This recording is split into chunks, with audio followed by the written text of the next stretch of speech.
हाँ, मुझे ननद की इज्जत करनी नहीं आती। काजल की शादी एक संपन्न परिवार में हुई थी, जहाँ किसी चीज की कोई कमी ना थी। कमी थी तो बस संस्कार की। सासू माँ ने अपने तीनों बेटों को सब कुछ सिखाया था। नहीं सिखाया तो औरतों की इज्जत करना, अपनी माँ बहन की इज्जत करना तो सिखाया था, पर दूसरे घर की बेटी की क्या कदर होनी चाहिए वह नहीं सिखाया था। तीनों बेटे अपनी पत्नी को पैरों की जूती समझते थे। ढंग से बात कैसे की जाती है यह पता ही नहीं था। कहीं पर भी बेइज्जती कर देना तो आम बात थी। यह चीज मुझे बहुत दुख देती। शादी के कुछ दिन बाद मुझे पता चला कि मेरी ननद मेरे सामने वाले फ्लैट में रहती है, जिसे मेरी सासू माँ ने इसलिए खरीद कर दिया है ताकि वह हर पल हमारी नजरों के सामने रहे। कुछ दिनों में यह भी समझ आ चुका था कि वह फ्लैट सिर्फ रहने के लिए है और सोने के लिए ही इस्तेमाल होता है, बाकी तो सब यही होता था। रसोई छूने के अगले दिन जब इनके लिए चाय बनाने गई तो देखा उनके दोनों बच्चे स्कूल के लिए तैयार होकर टिफिन के लिए बैठे हैं। सासू माँ ने कहा, बहू जल्दी से इन दोनों को टिफिन तैयार कर दो, इसकी मम्मी सो रही है। मैंने फटाफट टिफिन तैयार किया। फिर तो यह रोज का काम था। थोड़ी देर में ननद नंदोई आ गए, उन्हें चाय नाश्ता करवाया, फिर खाना खाने के समय आ गए, फिर रात का खाना बनाए। इसी तरह से प्रतिदिन का काम था। उनके बैठने और खाने से मुझे कोई दिक्कत ना थी। बड़ी ननद थी, कोई बात नहीं, पर समस्या ये थी कि वो दिन भर सासू माँ की कान भरती, जिस कारण वह कभी भी मुझसे ढंग से बात भी नहीं करती। हर बात में ताना देती। काम के लिए कभी काम वाली रखने की बात होती थी तो अक्सर यही कहती, चार लोगों का तो काम है, काम वाली की क्या जरूरत है। जहाँ तक मेरी बेटी का सवाल है, उसका तो खाना कभी कभी ही इसे बनाना पड़ता है।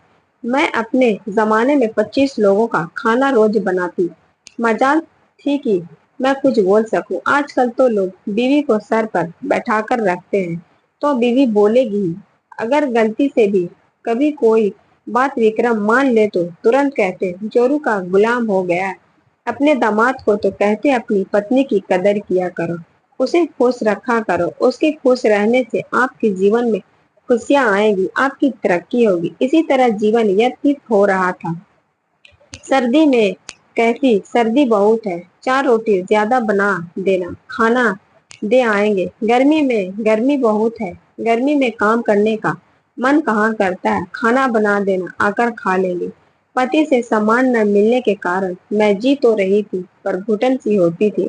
दिल करता यहाँ से भाग जाए कहीं दूर, पर मम्मी पापा ने कहा था पति का घर ही तुम्हारा घर है।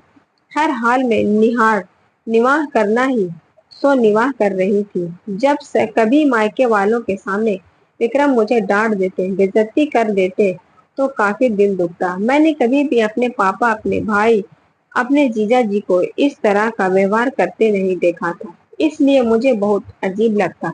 मेरे घर में तो लोग एक दूसरे की बहुत इज्जत करते थे। करीब शादी के 4 साल बाद मैं माँ बनने वाली थी। मैं खुश नहीं रहती थी, चिड़चिड़ी हो गई थी, कुछ अच्छा नहीं लगता। हमेशा अंदर अंदर घुटने के कारण खून की कमी हो गई थी। डॉक्टर ने बताया कि इन्हें खुश रखा करो, हेमोग्लोबिन बहुत कम है। 3 महीने बाद डॉक्टर ने मुझे एकदम आराम करने को बता दिया। अब घर का सारा काम सासू माँ पर आ गया। फिर भी ननद नहीं सोचती कि मेरी माँ है तो मैं कुछ मदद कर दूं। जब एक दिन सासू माँ ने कहा कि मैं काम वाली रख लेती हूँ और तू खाना बना दिया करना, मुझसे अब नहीं होता। इस पर वह गुस्से में बोली, ऐसा मेरा बुरा दिन नहीं आ गया है कि मायके में नौकरानी का काम करूं, भाभी की नौकरानी बनूं। कल से जो भी होगा मैं घर में बनाकर खा लिया करूंगी, तुम अपनी बहू की सेवा करो। और यह कहकर गुस्से में चल दी। सासू माँ को काम करते देख मुझे भी बुरा लगता था, पर मैं कुछ नहीं कर पा रही थी। जब भी कुछ सासू माँ या बहन के लिए मैं बोलती तो कहते वह बड़ी बहन, और बड़ी बहन का माँ तो भगवान का रूप होती है, उनके लिए कोई शिकायत मुझसे कभी नहीं करना। वह मेरी माँ है, वह कभी गलत नहीं हो सकती।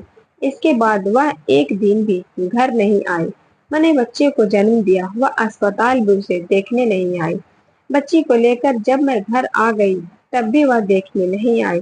करीब 40 दिन के बाद बच्चे का नामकरण किया गया तो सासू माँ ने कहा वह बड़ी जाकर ननद से माफी मांगकर उसे मना कर ले आओ। मैंने कहा, किस बात की माफी मैं मांगू, मैंने तो कुछ कहा ही नहीं था। इस पर पति देव बोले, मम्मी ने तुम्हारे कारण ही तो काम करने के लिए कहा था। अगर तुम अपना ध्यान रखती तो बेड रेस्ट डॉक्टर कहता ही नहीं, यह सब होता ही नहीं। सारे फसाद की जड़ तुम ही हो।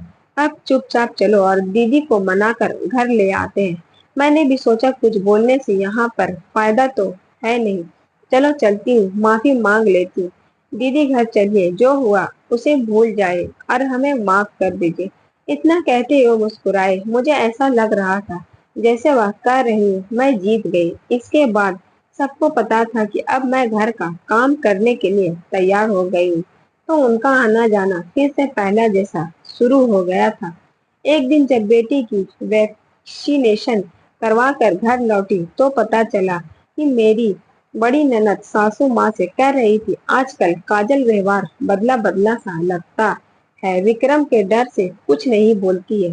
पर मुझे ऐसा लगता है, अब तुम ही बताओ माँ, मैं अगर खाती हूँ तो अपने माँ बाप का, अपने भाई का, उसके बाप का तो नहीं खाती।